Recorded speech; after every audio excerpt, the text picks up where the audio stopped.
কুষ্টিয়ার খোকসায় মাইক্রোবাস চাপায় 4 স্কুল ছাত্রী নিহত হয়েছে, আহত হয়েছে একজন। রোববার সকাল 7:15 দিকে শিমুলিয়ায় কুঠিপাড়া এলাকায় কুষ্টিয়া রাজবাড়ী আঞ্চলিক মহাসড়কে এই দুর্ঘটনা ঘটে।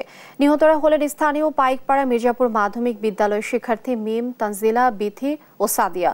পুলিশ জানায়, সকালে শিমুলিয়া কুঠিপাড়া জামে মসজিদে কোরআন পড়া শেষে শিক্ষার্থীরা বাড়ি ফেরার পথে একটি দ্রুতগামী মাইক্রোবাস তাদের চাপা দিয়ে পাশের পুকুরে উল্টে পড়ে। এই সময়ে ঘটনাস্থলেই মিমের মৃত্যু হয়। অন্যদের উদ্ধার করে খোকসা স্বাস্থ্য কমপ্লেক্সে নিয়ে গেলে চিকিৎসক আরও 3 জনকে মৃত ঘোষণা করেন।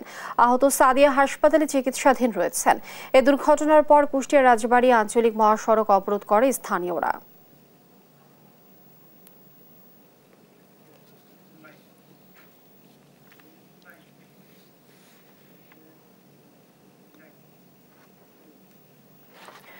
দর্শক, যেমনটি বলেছিলাম, কুষ্টিয়ার খোকসায় মাইক্রোবাস চাপায় 4 স্কুল ছাত্রী নিহত হয়েছে, আহত হয়েছে একজন। এ নিয়ে আরো জানবো। আমাদের সাথে সহকর্মী নাহিদ হাসান তিতাস যুক্ত হচ্ছেন। তিতাস, ঘটনা কখন ঘটেছে সে বিষয়ে বিস্তারিত জানাবেন। লিনিয়া, আসলে এই যে মারাত্মক যে সড়ক দুর্ঘটনা, সেটি কিন্তু কুষ্টিয়া রাজবাড়ী মহাসড়কের শিমুলিয়া নামক স্থানে এই ঘটনাটি ঘটেছে আজ সকাল 7:15 দিকে। এবং সকালে 7:15 যে 4 শিক্ষার্থী নিহত হয়েছেন এবং একজন আহত হয়েছেন, এরা কিন্তু সবাই স্কুল শিক্ষার্থী। এটা কেউ 8ম শ্রেণীতে পড়ে, কেউ 7ম শ্রেণী এবং কেউ 5ম শ্রেণী। তারা স্থানীয় একটি মসজিদে কোরআন পড়ে বের হচ্ছিলেন এবং কোরআন পড়ে বের হয়ে যখন শিমুলিয়া নামক স্থানে কুষ্টিয়া রাজবাড়ী যে মহাসড়ক, সেই মহাসড়কটি পারাপারের সময় কিন্তু বিপরীত দিক থেকে আসা একটি মাইক্রোবাস তাদের চাপা দেয়। এতে কিন্তু ঘটনাস্থলে মিম নামে যে 8ম শ্রেণীর শিক্ষার্থী, তিনি মারা যান এবং পরবর্তীতে 4 জনকে খোকসা জেনারেল হাসপাতালে নিয়ে আসা হয় এবং নিয়ে আসার পরে 3 জন মারা যায় এবং এখন শুধুমাত্র বেঁচে আছেন 5ম শ্রেণীর শিক্ষার্থী ফাতেমা। এই অবস্থায় কিন্তু এখন খোকসা যে মহাসড়ক, সেটি কিন্তু যারা স্থানীয় রয়েছেন, স্থানীয়রা কিন্তু বন্ধ করে দিয়েছেন এবং বন্ধ করে দিয়ে বিক্ষোভ প্রদর্শন করছেন। তারা বলছেন যে এই যে দুর্ঘটনা ঘটেছে, এই দুর্ঘটনার জন্য কিন্তু চালক দায়ী, কারণ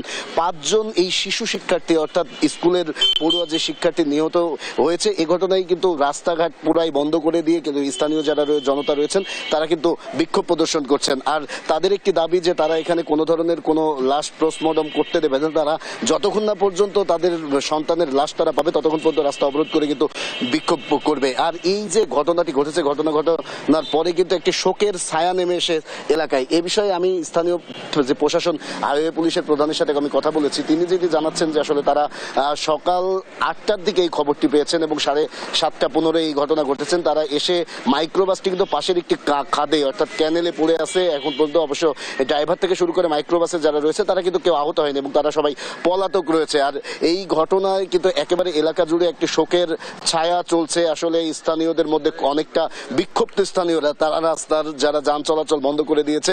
আর এই যে ঘটনা, এরা কিন্তু সবাই পাইকপাড়া মির্জাপুর মাধ্যমিক বিদ্যালয়ের শিক্ষার্থী, অর্থাৎ কেউ 8ম শ্রেণীতে পড়ে, কেউ 7ম শ্রেণী এবং কেউ 5ম শ্রেণীতে। এখন প্রথমে মারা যায় মিম, যার বয়স কিন্তু 12 বছর এবং তিনি 8ম শ্রেণীর শিক্ষার্থী পাইকপাড়া মির্জাপুর মাধ্যমিক বিদ্যালয়ের। এবং এখন পর্যন্ত যিনি আহত আছেন, অর্থাৎ তিনিও গুরুতর আহত, তার নাম হচ্ছে ফাতেমা, তিনিও মির্জাপুর মাধ্যমিক বিদ্যালয়ের 5ম শ্রেণীর শিক্ষার্থী। এখন পর্যন্ত আমরা এতটুকু বলতে পারি যে এই যে মর্মান্তিক যে সড়ক দুর্ঘটনা, এই ঘটনায় কিন্তু 4 জন মারা গেছে এবং একজন এখন পর্যন্ত আহত রয়েছে। এই ছিল কুষ্টিয়া থেকে আমার কাছে সড়ক দুর্ঘটনার সর্বশেষ খবর।